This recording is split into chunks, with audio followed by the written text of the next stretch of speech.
esta tensión empezó a darse también. Y luego, apoyado también en el profesor López y otros autores, uno entiende también cómo a través de la Corte Suprema y la Ley 153 uno observa cómo los jueces también estaban como maniatados, y lo logra uno ver es porque, y lo dice Cepeda, la Corte Suprema, a pesar de que tuvo cierta influencia en ciertas decisiones, eso no es comparable con lo que ha hecho la Corte Constitucional. Claro, la comparación es muy dura en la medida en lo que todo lo que ha hecho la Corte Constitucional en este momento y lo que estaba haciendo la Corte Suprema, pero lo que quiero decir es que pudo haber tenido más protagonismo con el control judicial y no fue lo suficiente. Eso está en Cepeda. Y apoyado yo en el profesor López Medina y en Patricia Moncada, por ejemplo, ellos muestran cómo la Ley 153, el artículo 4, 5, el artículo 8, que es tan importante en el derecho de los jueces, esos artículos estuvieron ahí como muertos y en la oscuridad. Artículos que eran claves para entender cómo los jueces podían hacer motivaciones judiciales sin que esto debilitara la democracia. Esto me sirvió a mí como para un eslabón para llegar a qué estaba pasando en Colombia entonces, ya a finales del siglo XX y principios del siglo XXI. Entonces, aquí vamos a encontrar algunos autores que hablan directamente de la dificultad contramayoritaria y otros que implícitamente la mencionan. Como lo dije ahora, para mí Enterría es el primero que habla en el lenguaje español de la dificultad contramayoritaria. Y en Colombia encontré a Hernando Valencia Villa.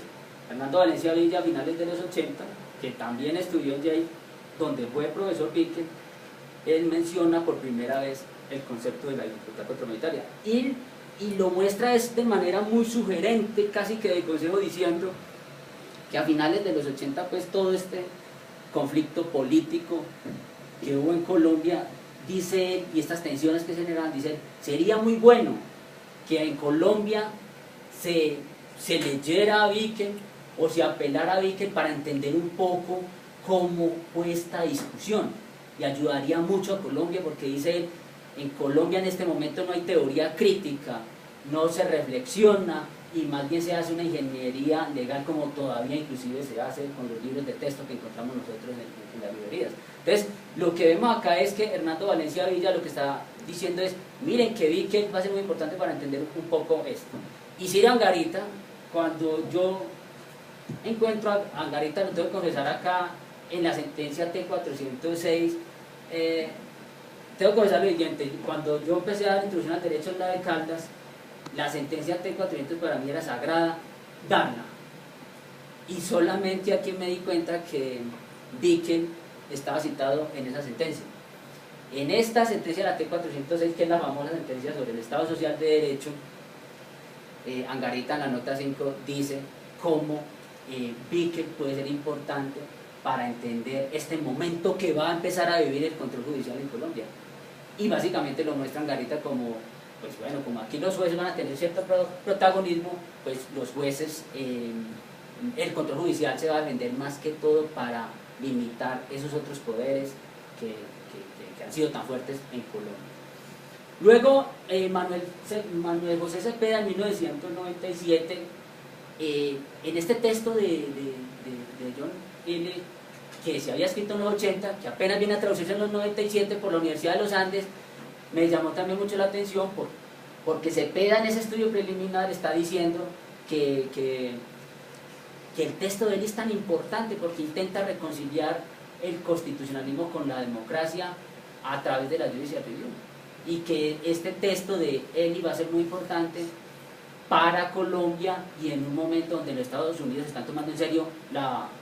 democracia y el constitucionalismo. Pero en ese estudio preliminar, dice Cepeda, él hizo una defensa del control judicial, pero lo hizo no apelando a las virtudes pasivas de Bickel. No da la respuesta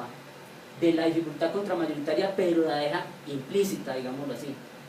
Por eso lo coloco dentro de este mapeo. Y luego el profesor López, en el año 2000, creo que para mí es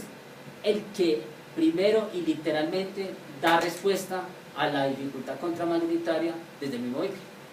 Porque en el derecho de los jueces, el profesor López está diciendo cómo esta dificultad se entiende a través del uso de las virtudes pasivas. Y muestra cómo estas virtudes pasivas tienen que ver mucho con esa deferencia que deben de tener los jueces con el legislador, pero que al mismo tiempo está la posibilidad de que los jueces puedan interpretar y hacer otro tipo de motivaciones en sus decisiones. Entonces, el profesor López da respuesta a la dificultad contramayoritaria a partir del mismo Víquel, y eso es lo que me parece a mí interesante decirlo acá. Y lo otro es que inclusive en el 2008, con la otra obra de La letra del espíritu, vuelve y reitera esta posición en una nota aquí de página, diciendo pues como hay unos límites a la interpretación, y vuelve y se fundamenta en Víquel. Rodrigo Prime está dentro de este debate hacia esa misma época, enfrentando esas críticas judiciales,